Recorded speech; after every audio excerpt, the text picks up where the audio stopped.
There is a saying, if you are doing today something that you did the same way yesterday, you cannot get a better result today.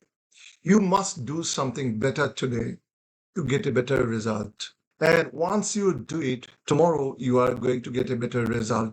And today's work can become obsolete. You may have to find an even better way to do things tomorrow to get a better results day after tomorrow.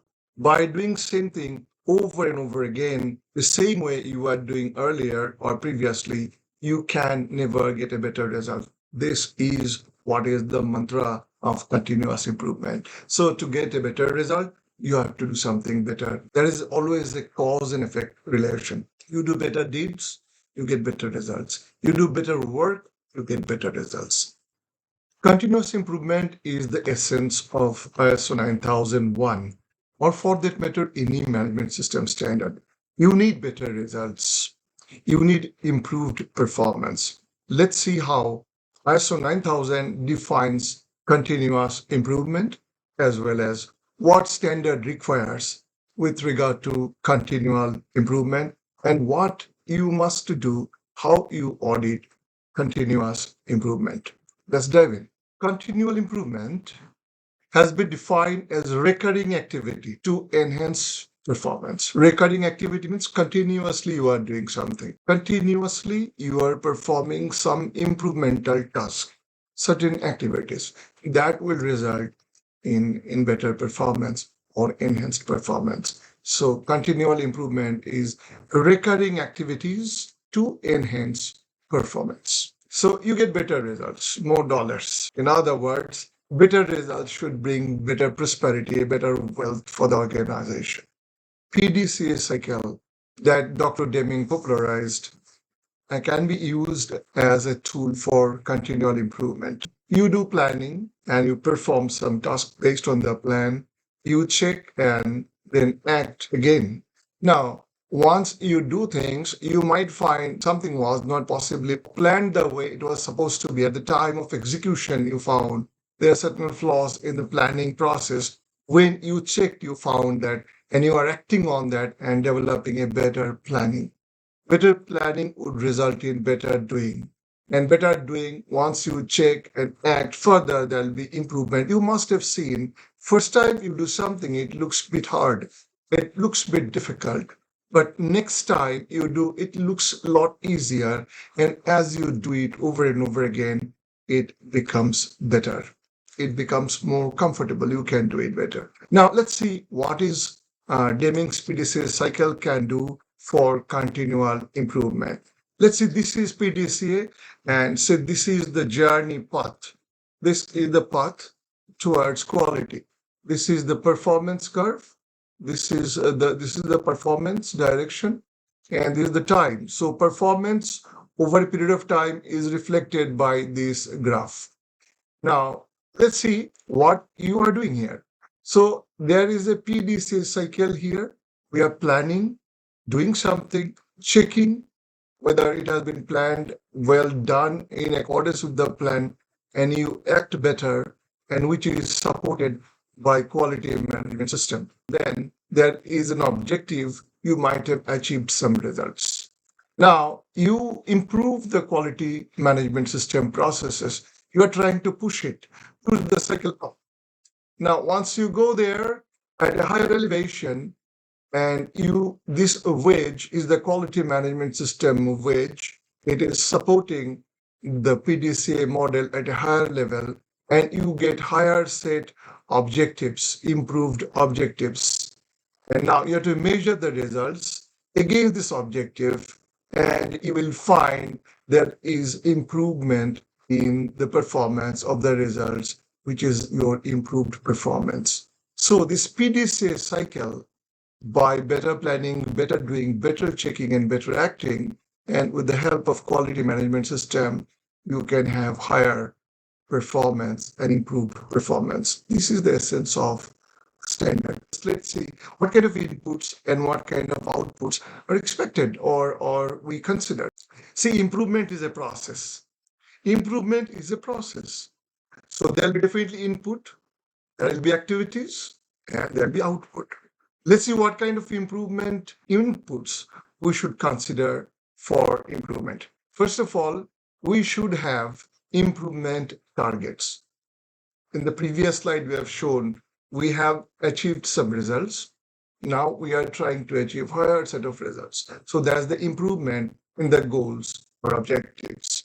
Now, product conformity trend is something that you have to assess. How my products are really behaving, acceptability range, the kind of rejection or acceptance. You might find that we are producing 90% acceptable product. You may find our products are almost 90% accepted. 10% still we have to improve. So that becomes a target that can we improve 5% acceptance, better acceptance rate. In other words, we will reduce rejection, repair, or things like that. Now, if you look at Six Sigma, if you attain Six Sigma level of perfection, you are actually talking 99.9997% of the product will be acceptable. In other words, you can expect 3.4 defects per million opportunities. So it's a very small number of defects considering the number of items produced. So in 1 million, you can expect 3.4 defects, which is almost negligible, which is almost zero. So these are the kind of improvement targets you can have.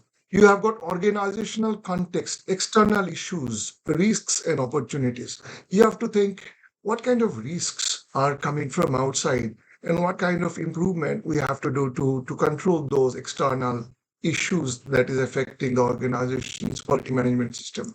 Process conformity trend. Is my processes working fine? Other day I was auditing in a company and a bottling plant. 4 bottles are perfectly all right. In one bottle, nozzle is doing a little bit of less. Now, in every one bottle, there's a little less quantity. And in other 3 bottles, there are more than the required quantity. So, in fact, it was not ill intentioned, but in some bottles, they're actually supplying less. In 75% of the cases, they're giving more product to the customer, no benefit of the organization. So, it was not ill intention driven, but the process was producing huge amount of variation. During the audit, I observed that. So, I looked around, hang on, can you check the calibration? They found that there is a small obstacle, small dirt kind of thing stuck up in the nozzle, which is affecting the flow. The moment it was clean, all were okay of the same level, but all were almost on the higher side of the filling level. So they had to adjust a little bit and they have reduced possibly 5 ml in every bottle. Just imagine if they are making thousands of bottles a day, 5 ml into number of bottles would be the amount of the product they are giving for free to the customer for no benefit of the organization. So process conformity trend is this. We're talking about previous audit results. In the previous audit is the health check process. So during the audit, you might have observed there are room for improvement. There are certain things doing very well, but certain things needs to be improved. There are certain process, certain products, certain activities, certain areas are weak, and these are the areas where organization is suffering, or maybe certain areas for improvement. There's a very interesting observation I found in one of the audit. Their production process in certain areas are very high, but certain processes are slower. So that means the production flow is not level. In some places, there is a huge accumulation of acceptable product because the production process is faster, inspection process is faster, and in the hydro test, the less number of pipes done. So this means to have a higher productivity, the bottleneck area is hydro test area, where you need to look at whether you have to improve your production capacity or improved output. You have to do something to make sure that the production and the hydro test does not become a bottleneck. Output flow is basically laminar. Then organizational context, internal issues, risks and opportunities that is coming from within the organization, resources that you might have to need, competitors' performance. As an improvement process, you always have to look at the competitor's performance. I'm giving a reference from one of the finest book I've ever read is The Toyota Way by Jeffrey K. Liker. I did mention about this book to you before. In his book, Dr. Leiker has narrated the evolution process of Lexus brilliantly. It is a must read. I strongly recommend that you read this book. This will enormously benefit you. In this process of evolution, Toyota realized Toyota is a great car, but it has taken the perception of a car of a middle class people. It's not a car that elites, those are used to say Mercedes or Audi or BMW would be using. They would look for similar class. They can go for a Mercedes. They can interchange for Mercedes or BMW or Audi or Jaguar, but they will not come to Toyota, whatever great car it is. So the esteem need of the elite class will not be fulfilled. So they needed a whole new brand itself. So they came up with Lexus. So they have to make a car which has got the goodness of all those top range cars. Lexus will have all the features of all the great cars together, put together. For example, it will have the goodness of Mercedes, BMW, Audi, Jaguar, at the same time, safety of Volvo and all those things. So it's like a whole new car packed with great features that can beat all those best range car. And of course, it will be also placed at that range that people will be willing, yeah, this is a great car, this is expensive car, this is prestigious, and so on. So these whole new car has come from a wonderful comparison that they did with all those competing cars. At the same time, something very unique they've developed. They were retaining the style of a stylish, elegant car, at the same time bringing some amount of aerodynamism for fuel efficiency and so on. There was a huge amount of work going on in the developmental process, and most of the inputs were taken from a comparative study of their competitors' cars in the market. And that's the success story for Lexus. So, for improvement elections, you must say what your competitor is doing.